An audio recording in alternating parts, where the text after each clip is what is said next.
Well, good afternoon, everybody. We just had a very frank conversation with the Senate and House Democratic leadership. Look, the principle at stake here is very simple. We have disagreements about tax policy, but you don't shut that government down. We have disagreements about healthcare policy, but you don't shut the government down. You don't use your policy disagreements as leverage to not pay our troops, to not have essential services of government actually function. You don't say the fact that you disagree about a particular tax provision is an excuse for shutting down the people's government and all the essential services that come along with it. If you look at what Chuck Schumer has said in the past consistently, it's whatever our disagreements are, let's negotiate with them. Let's talk about them. Let's figure out a bipartisan solution, but you don't shut the government down. In other words, you don't put a gun to the American people's head and say, unless you do exactly what Senate and House Democrats want you to do, we're going to shut down your government. That's exactly what they're proposing out there. Now, we have to remember, they're very frustrated. They say that they're very frustrated about the fact that this negotiation has not taken place until today. But if you look at the original thing they did with this negotiation, it was a $1.5 trillion spending package, basically saying to the American people, we want to give massive amounts of money, hundreds of billions of dollars to illegal aliens for their health care, while Americans are struggling to pay their health care bills. That was their initial foray into this negotiation. We thought it was absurd. We told them it was absurd, and now they come in here saying that if you don't give us everything that we want, we're going to shut down the government. We think that's preposterous. We think it's totally unacceptable, and we think the American people are going to suffer because these guys won't do the right thing. Now, I want to make one final point here. We'll hear a lot from Senate Democrats, from House Democrats about the fact that American healthcare policy is broken.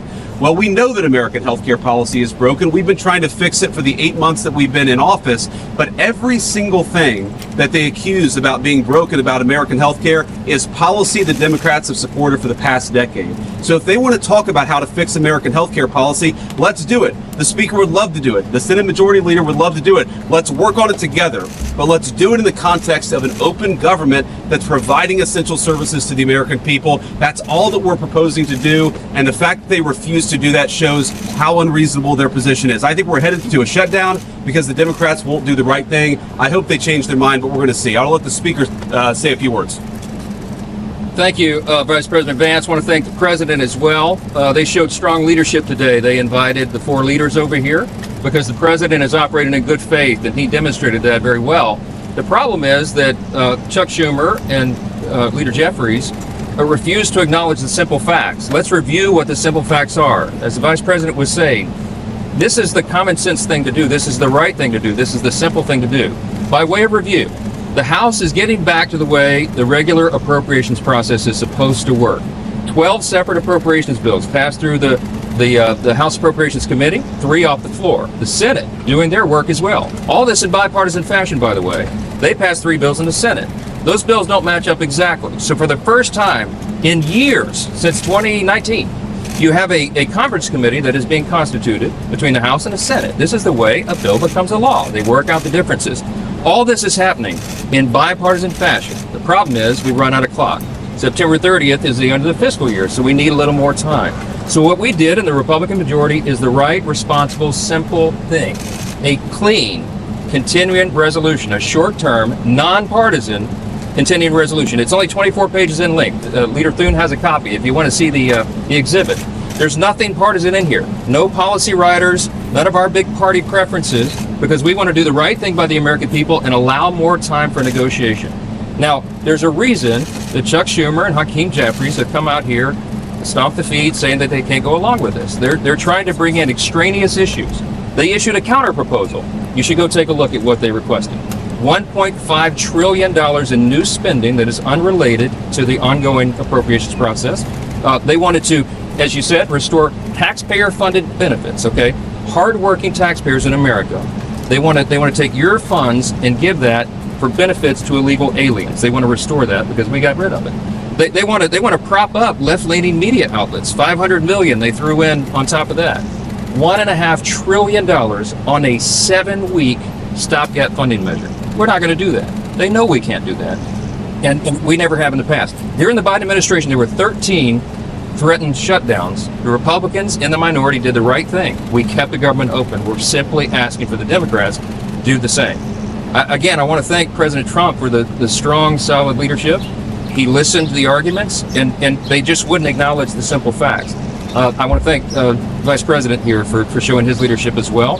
If the Democrats make the decision to shut the government down, the consequences are on them, and I think it's absolutely tragic. We've never said that was a good idea. We never believed it is.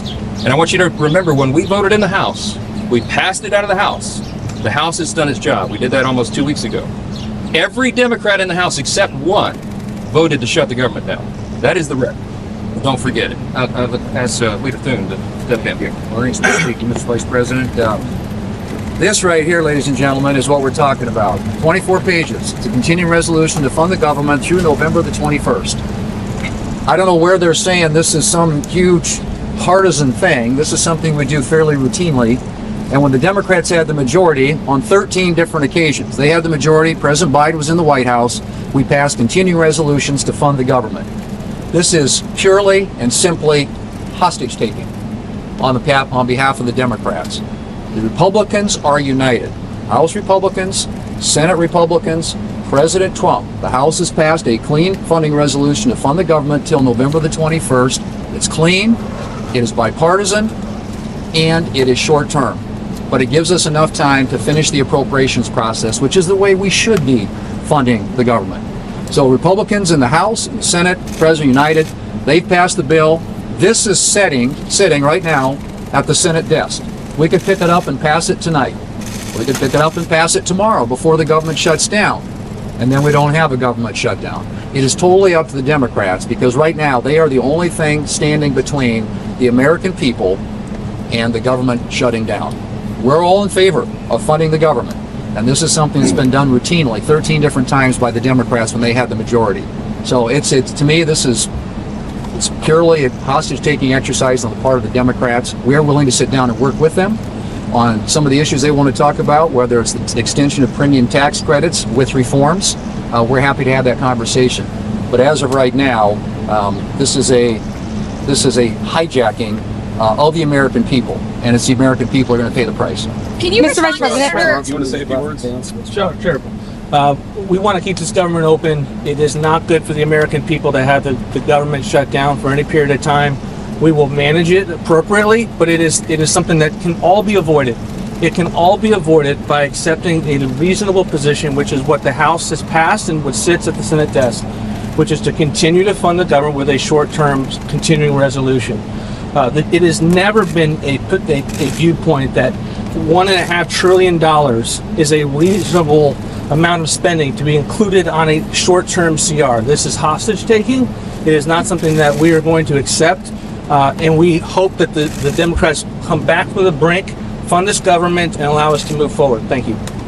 Right. Mr. Vice President, so just to be clear, is there room for negotiation here with Democrats? And you mentioned you believe that we are headed toward a government shutdown. Is the federal government preparing to fire federal workers if the government does indeed shut down? Well, first of all, we have to keep essential services functioning as well as possible if the Democrats shut down the government, and Russ has been tasked with making sure that's possible.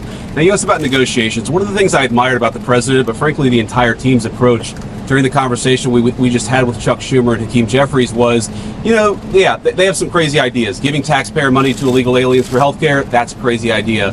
Funding transgender surgeries in Peru, that's a crazy idea. But they had some ideas that I actually thought were reasonable, and they had some ideas that the president thought was reasonable. What's not reasonable is to hold those ideas as leverage and to shut down the government unless we give you everything that you want. There were multiple times where Leader Jeffries or Leader Schumer would say, you know what, we should be doing this, and the President of the United States would say, yeah, absolutely, let's have that conversation, but we're going to do it in the context of the people's government being open. We're not going to let you take the people's government hostage and then give you everything you want. And that's really the state of the negotiation. Yeah, let's have a conversation, let's have a negotiation, but we're not going to shut down the government because we won't give the Democrats everything that they want. Can you respond to what Senator Schumer said, that there were aspects about health care ending for certain people that the president was learning about for the first time in that meeting? And was the president open to a deal on the ACA subsidies? Well, I'm highly skeptical that the president was learning about it for the first time, thanks to Chuck Schumer. But what I will say is, look, we have put a $50 billion rural hospital fund into the big beautiful bill that we passed a few months ago, because we know that under Biden administration's policies, there are a lot of small town hospitals, a lot of rural health care that was getting shut down and that was struggling. We're trying to fix that problem. In fact, we're happy to work with Democrats to fix that problem. We want to work across the aisle to make sure that people have access to good health care. We are not going to let Democrats shut down the government, take a hostage unless we give them everything that they want. That's not how the people's government has ever worked. That's certainly not how it's going to work under the Trump administration. This is very important on health care. Their counterproposal, what Chuck Schumer and Hakeem Jeffries are demanding, is that they claw back the $50 billion that we put into the rural hospital support structure. They want to take that back. We're not going to do that. We passed that because we have to allow for that. Also, if they shut the government down, not only are troops unpaid, federal workers, and all the services that everybody relies upon, but the WIC program, the nutrition program, women, infant, and children, they will not get that program, will not be funded. FEMA won't be funded. We have hurricanes off the coast of the United States right now. This is serious business. You have telehealth, you have mental health services, all that's funded by the government would stop if Chuck Schumer and Hakeem Jeffries and the Democrats have their way. The Democrat shutdown would be damaging for the country. We can't allow for it. Was there any mention of passing a shorter CR?